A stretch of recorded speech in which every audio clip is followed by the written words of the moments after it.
What I have found in this journey with the P.O.D project is that I see a need and I will just kind of take it to God.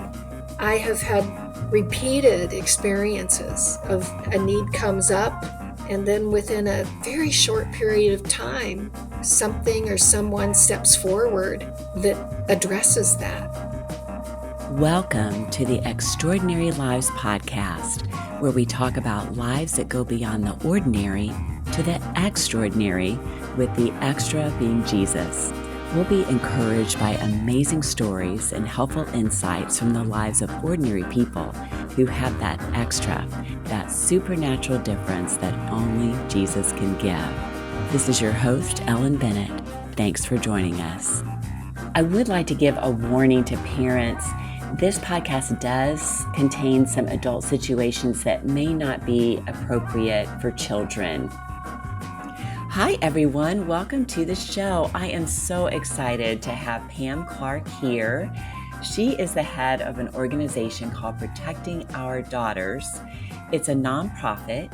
From the website, it describes it as a project born in the love, compassion, and desire to protect and provide hygiene products and resources to girls in Kenya. Pam, this is such an amazing project, and I'm so excited that you're here. Welcome to the show. Thank you for inviting me, Ellen. I'm excited to be here. Yes. This project really was born in the midst of COVID.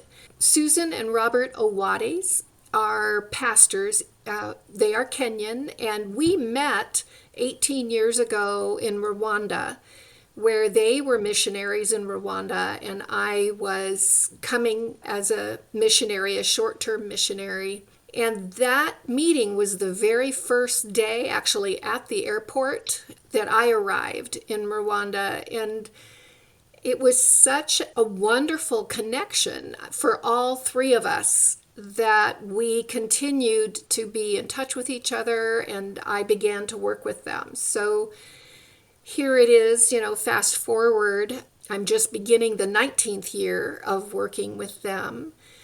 And we have done many things, many projects together. And this upcoming trip, which will be later this summer, will be my 13th time to Africa, to Kenya and Rwanda.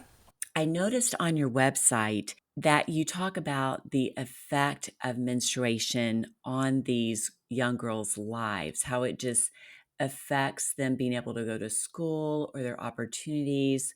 So tell me a little bit more about that, just the vulnerability and the opportunities that are missed if they don't have the sanitary pads to be able to carry on life. Right. Yeah. Thank you. That is very relevant. And what I have heard and seen from girls is that very often girls will miss that week of school.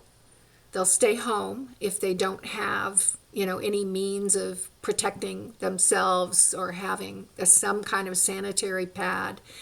It impacts the girl's education. So, if you're missing a week, a month of school, it's a significant chunk of the learning experience. Another thing that I've heard is that one of the challenges or factors for girls that is if they go to school and they perhaps bleed through their clothing, so they've gone anyway, often there's embarrassment and even humiliation. So that has also been seen to have an impact in suicidal tendencies, even suicides, of girls feeling so ashamed of themselves, which, as we know, that for teenagers, boys and girls, that is a time of life of real vulnerability about how you see yourself, how you feel about yourself. And then whatever your culture, your family, your education, all the influences are what kinds of messages they're giving about each one of us.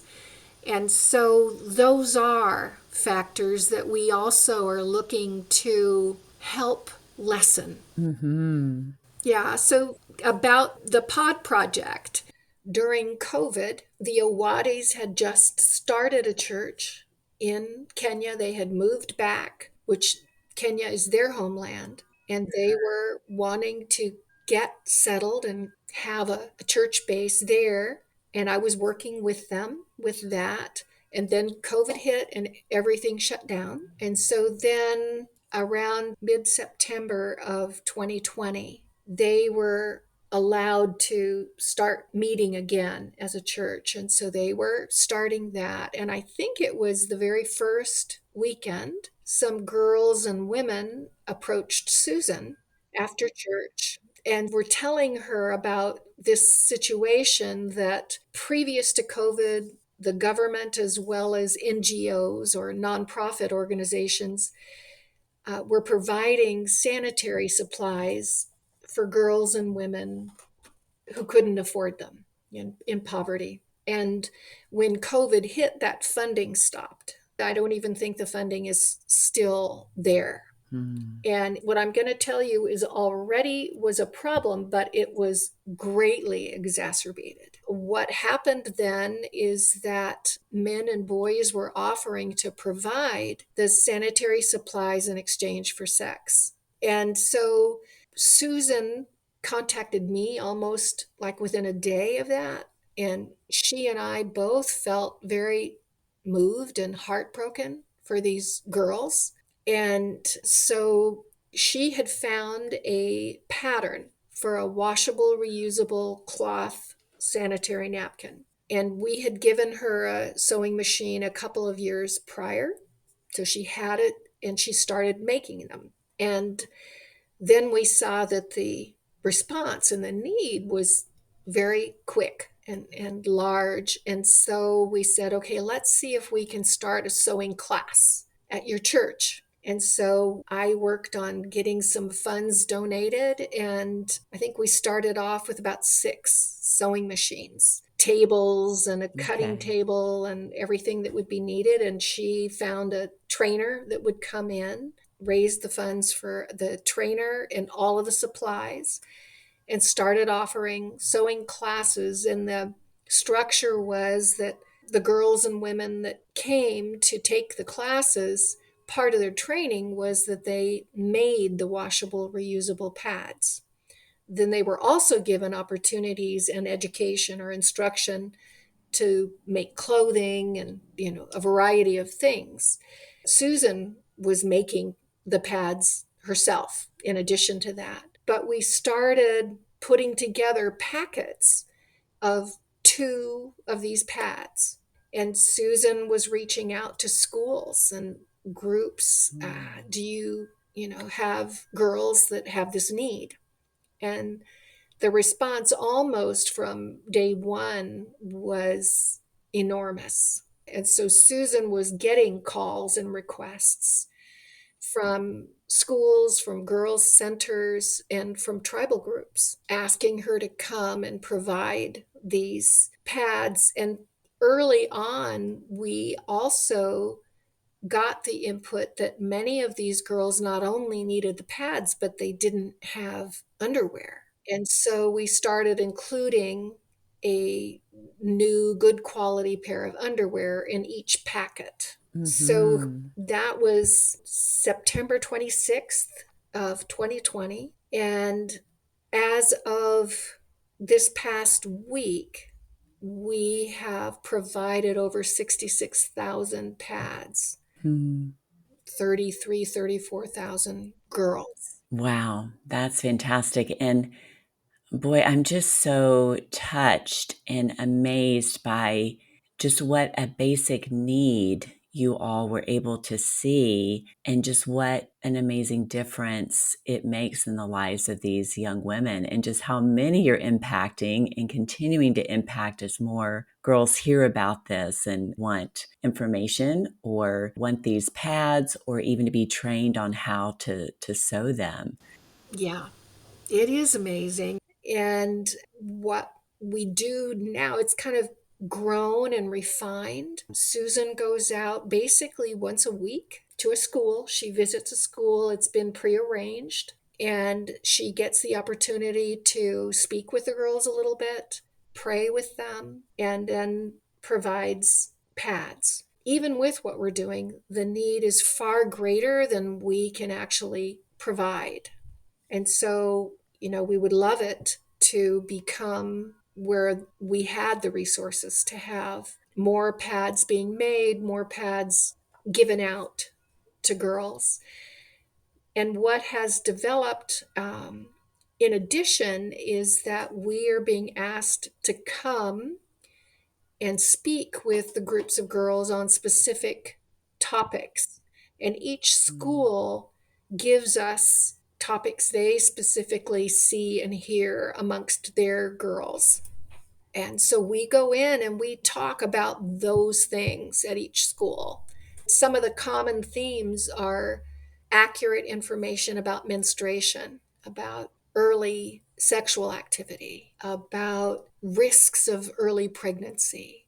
Also, there are times when addressing or speaking on genital female mutilation, which is still happening in parts of Kenya, as well as talking about family issues and trust and betrayal and incest and rape. So we go in where our desire is to be as relatable, as accurate as we can.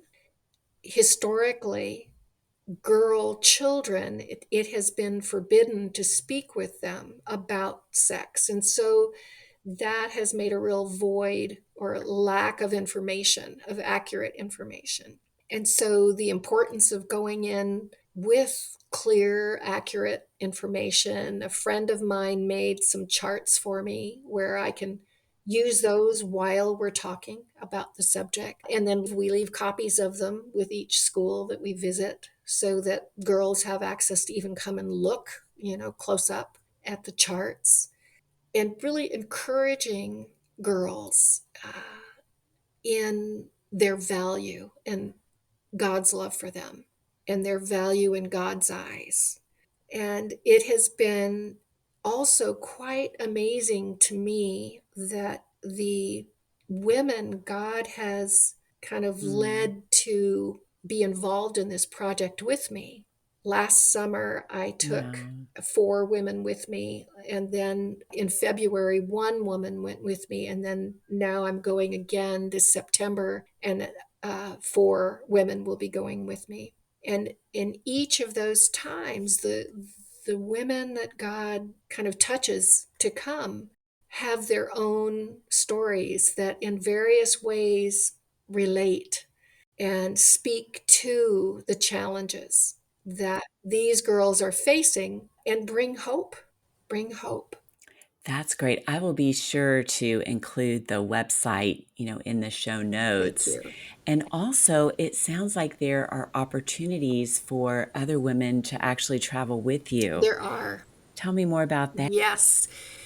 This time we have the team of 5, myself and 4 additional women, are going, and we'll be there about 12 days, visiting schools and girls' centers, as well as the Owade's church. Will also be speaking at the church a couple of weekends. I go once or twice a year. So women who would like to be a part of it, there's even a link on the website of an application to apply to be part of the team. And one thing I'll just mention is that we are very aware and have a desire, a vision to include speaking with boys and men. Definitely. That's part of the bigger picture. That's great. Yes.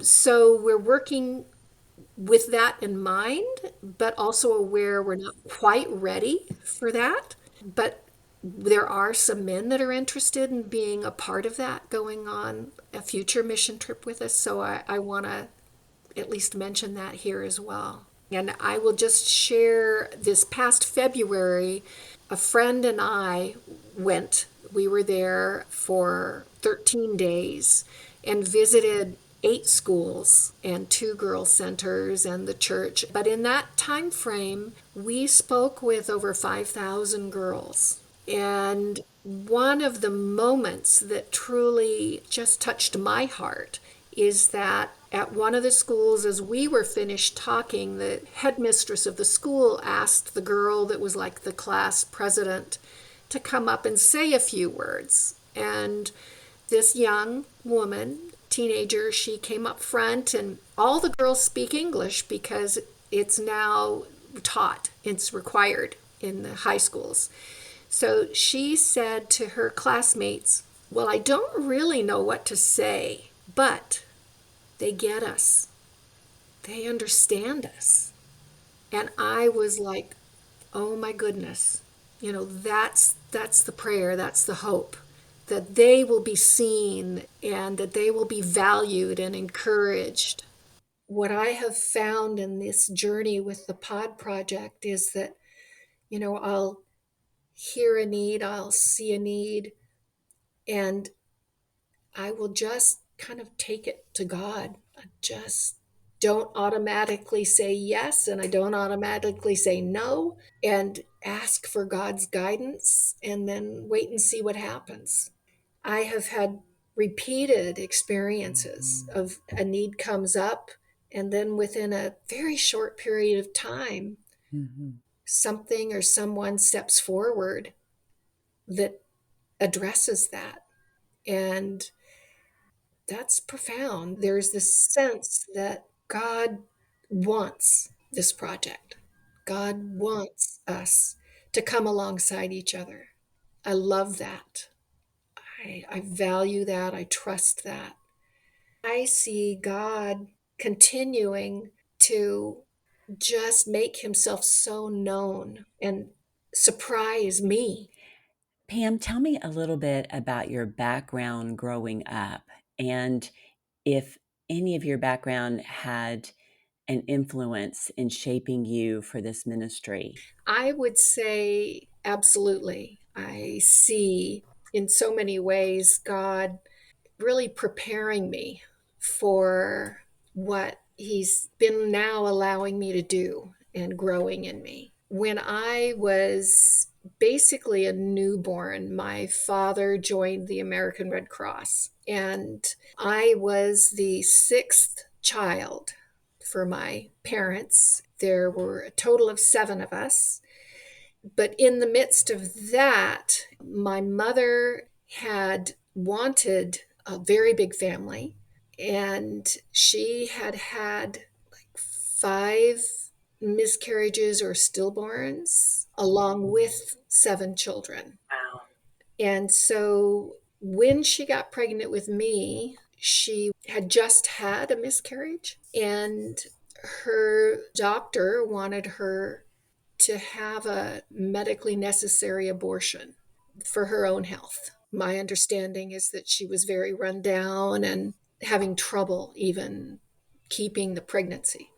That was not something that my father wanted. So my mother was basically in bed the whole pregnancy. And we had some relatives come and help take care of the other five children.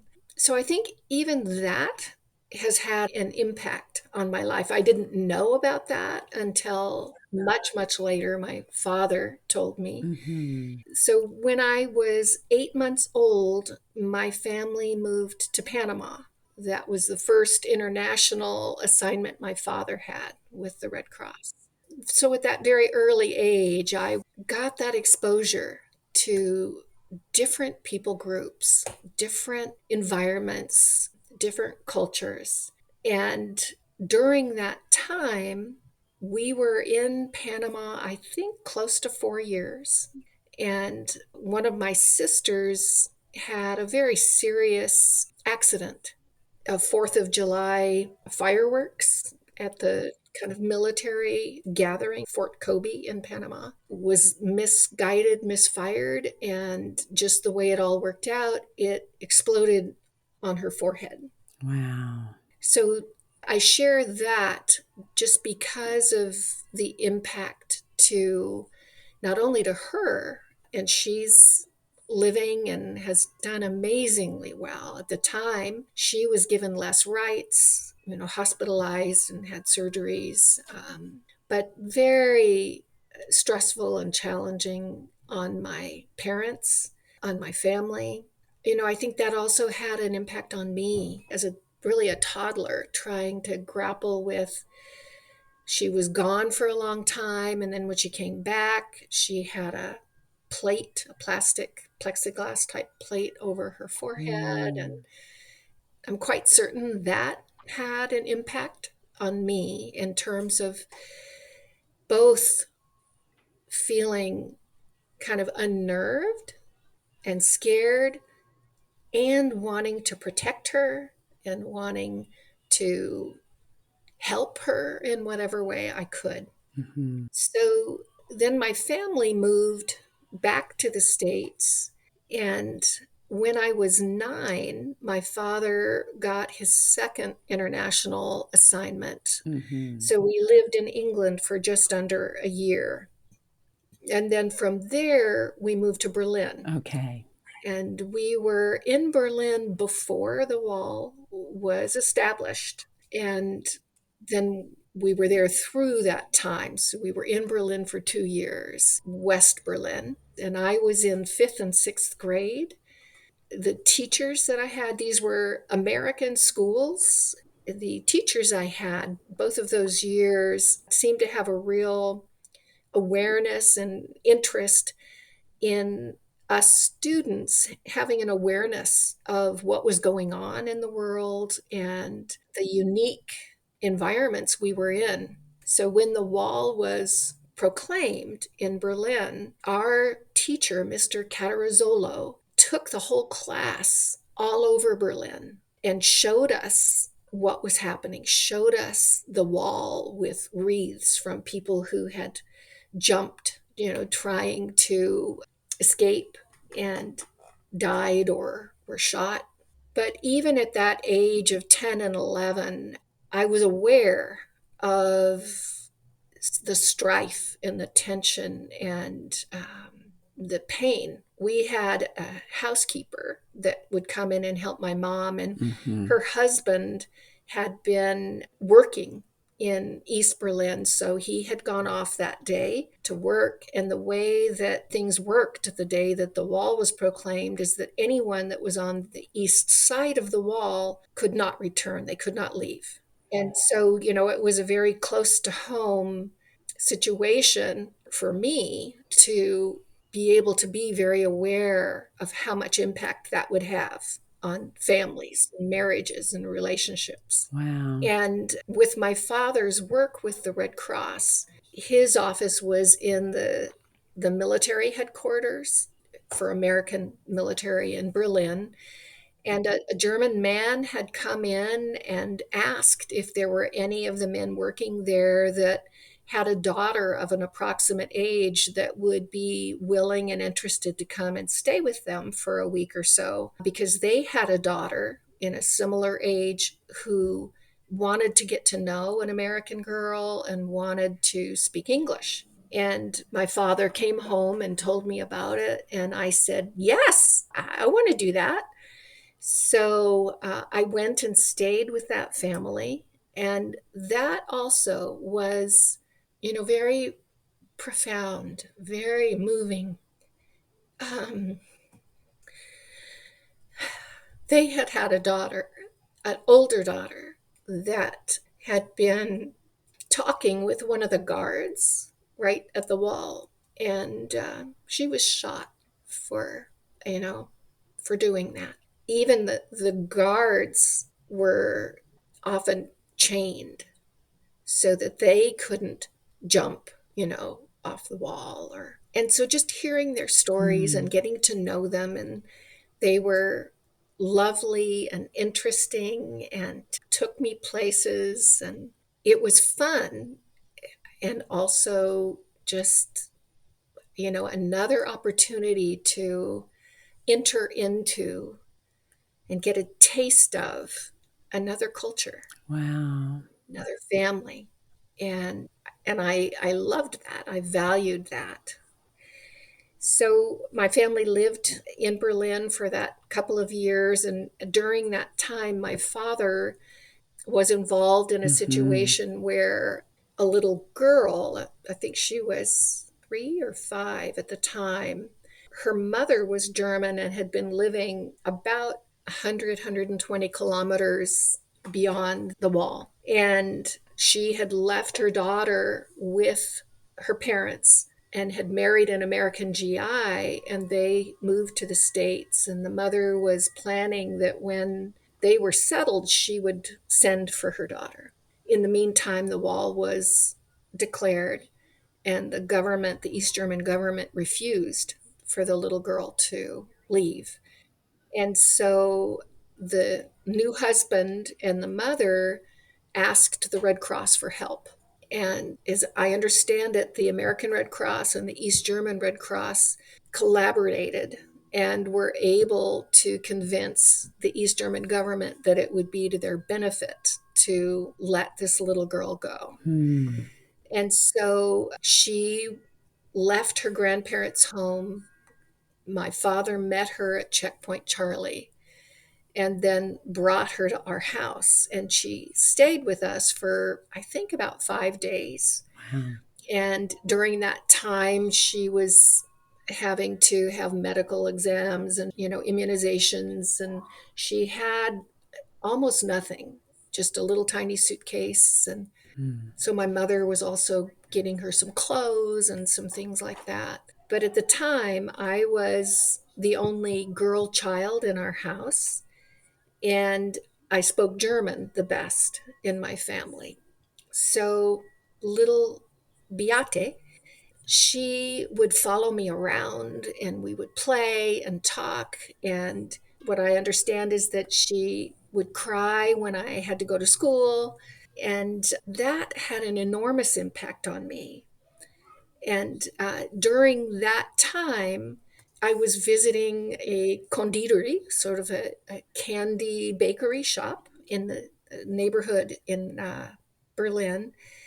And on the wall was the rack of newspapers. And the front page of the newspaper had a picture of my father and the little girl. And the caption was frei, free. And I looked at that and I pointed to it and said to the shopkeeper, "Das ist mein Vati. That's my dad."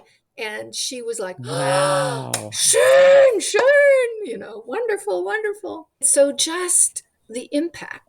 So I would say there were quite a few experiences when we lived in Berlin that deeply impacted me. Yes.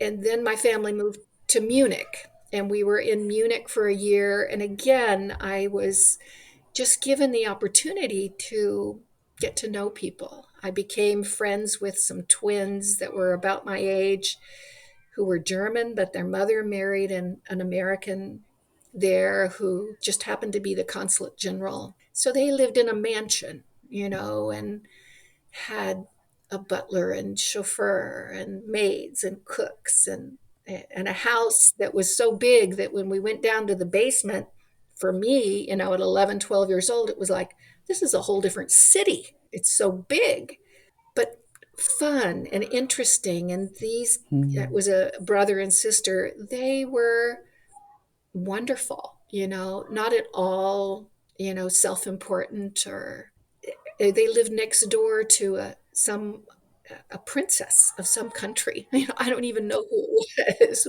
but just such impact, such a sense of the bigger world and different ways of living and different standards of living, different situations that people are in, as well as cultures and habits and rituals. And then we came back to the States by ship from Germany to England to New York, and then drove across country, and we're moving to Arizona. So I started 8th grade in Arizona, and then mid-year, my parents bought a house in another part of Phoenix. And so we moved there, and this area had a high percentage of Hispanic population and people and culture. So in that situation, I found myself going to a school where I stood out like a sore thumb. I was this red haired, freckle faced, pale girl with a tinge of a British German accent amongst many kids that were Hispanic. And I wasn't familiar with their culture. Ah. I think they looked at me and thought, well, I must be rich because my family had lived in Europe.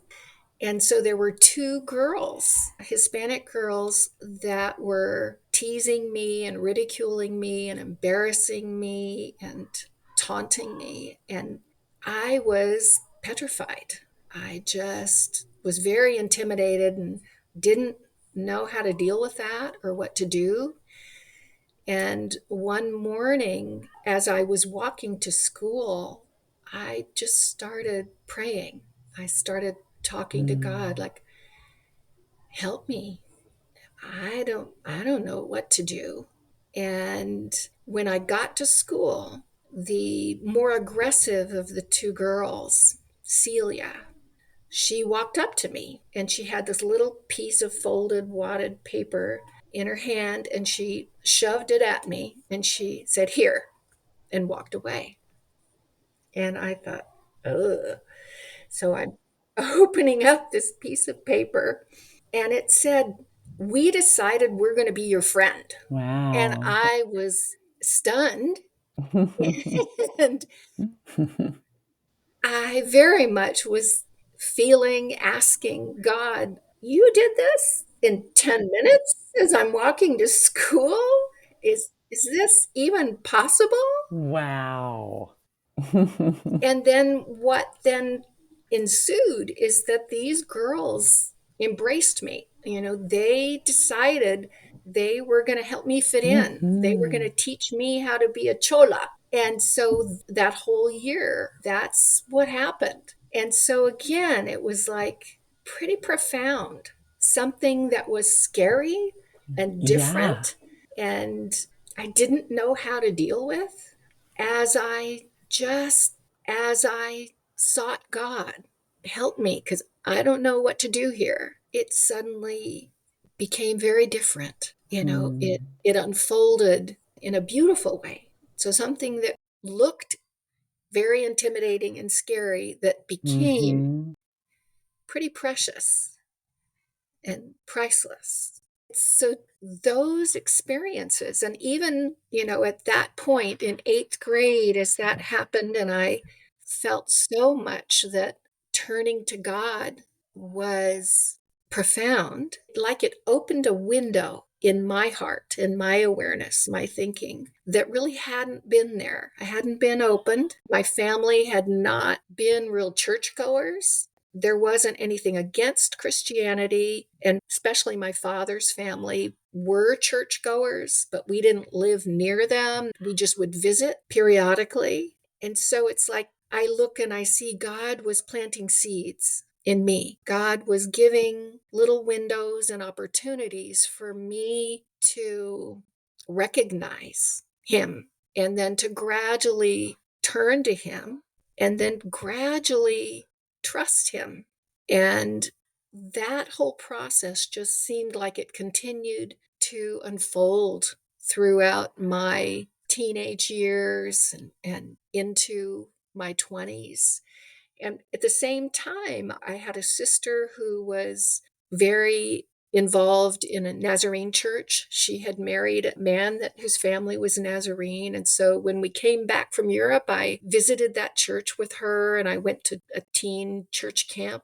I can remember being at church and listening to sermons and even like writing notes. Like I'm wondering and I'm questioning what I didn't see and what I didn't hear there and I hadn't heard before was about a relationship with God. There was more of a sense that there were rules to follow. And so I think for me, there has been this lifelong journey of a relationship with God. Mhm. Love what you were saying about how your relationship with Jesus developed, and you had to learn that it wasn't about rules, Yeah. but about a relationship. Yeah. I would say that that really is kind of the heart of my experience with God and my faith. And what was your degree in, and what were you doing? My bachelor's degree was in developmental psychology. Okay. And then I went on and studied a neuromuscular reeducational approach called the Feldenkrais method, which I studied with the man that developed Okay. Dr. Feldenkrais. And so then I had a practice in that method as well as teaching that to acting students at USC. Okay. So very interesting and challenging and a lot of growth opportunity. So I did that for 13 years, then moved down towards San Diego, and then went through a divorce. And at that time, I had been going to a church in the town I was living in. And I think that was like a deeper learning and turning to and trusting God in the midst of challenges and Mm-hmm. heartbreaks and fears. I, again, was more and more desiring to know God, to have that very real Mm-hmm. relationship and trust. And I was scared. I had two young children, wasn't sure how all this was going to work out and Mm-hmm. come about. And I was one evening out with some friends, and as we were coming home, I was sitting in the back seat with one of the ladies I didn't know very well, and the friend that I did know well was sitting in the front driving. But I was listening to the woman who was sitting next to me telling me about herself, and I was asking questions and stuff. And my friend in the front turned and looked at me and said, "Why aren't you a counselor?" And I thought afterward, and just within the few days after that, I thought, what, maybe should I look into that? Mm-hmm. So I started looking for Christian graduate schools in counseling psychology to see what's available, what would be near me, what might be a possibility. And I found one, and I went to an open house, and it was a smaller program that was based where you would study one topic for 7 weeks and then you'd go to the next one. And so it was designed for people who were working or had other responsibilities. Mm-hmm. You know, in the situation I was in, I had very uncertain financial situation. Resources were really limited. And so I asked the academic dean, well, does the school ever offer grants or, scholarships or anything like that? And he said, well, not usually, but write a letter to the president of the college and just tell her about you and ask. And so I did that. And then about a week later, I got a phone call. "Hello, Pam, this is Dr. Whipple. I got your letter. You write really well. I have some questions for you." And so she was asking me about my situation, a little bit about my background, and she said, "Classes start in about a week and a half. Show up Mm. and we'll figure it out." Wow. I hung up the phone and I sobbed. Wow. And I sobbed for an hour. I was so moved, that very much sense of God leading me, God making a way through what seemed, logically seemed impossible, Mm-hmm. undoable.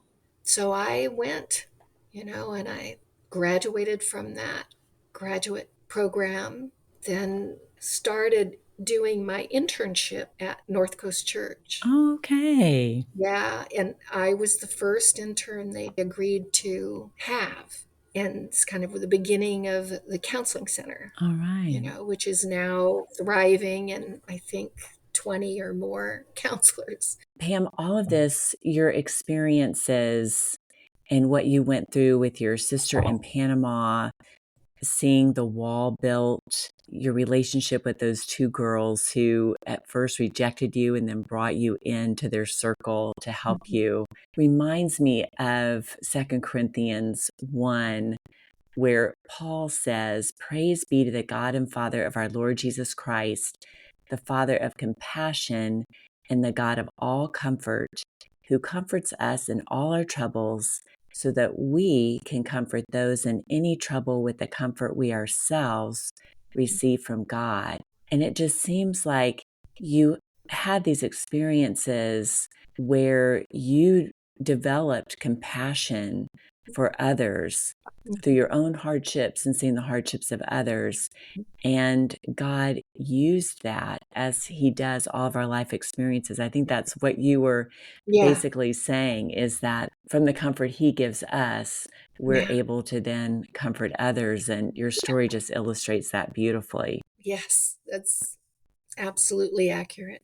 Thank you. Great. Yeah. Yeah. And then the other thing I was thinking of is in James 1:27 says, "Anyone who sets himself up as religious by talking a good game is self-deceived. This kind of religion is hot air and only hot air. Real Mhm. religion, the kind that passes muster before God the Father, is this: reach out to the homeless and loveless in their plight and guard against corruption from the godless world." And that's from the Message version. You were able to really see people who were in hardship and to have that desire. And really, I would say that compulsion from God to reach in and Mhm. impact in a real way that would truly help. You know, that old saying, be Jesus with the skid on. Yeah. So that's really, I think, helpful for all of us Mm. to just think about and remember. Mhm. Thanks so much for being on the show today, Pam. I sure appreciate it. Thank you for having me, and I'm just excited for all that God is doing and for this opportunity. So thank you. You bet. Okay. Thanks, everyone, for joining us. This is Ellen Bennett with the Extraordinary Lives Podcast.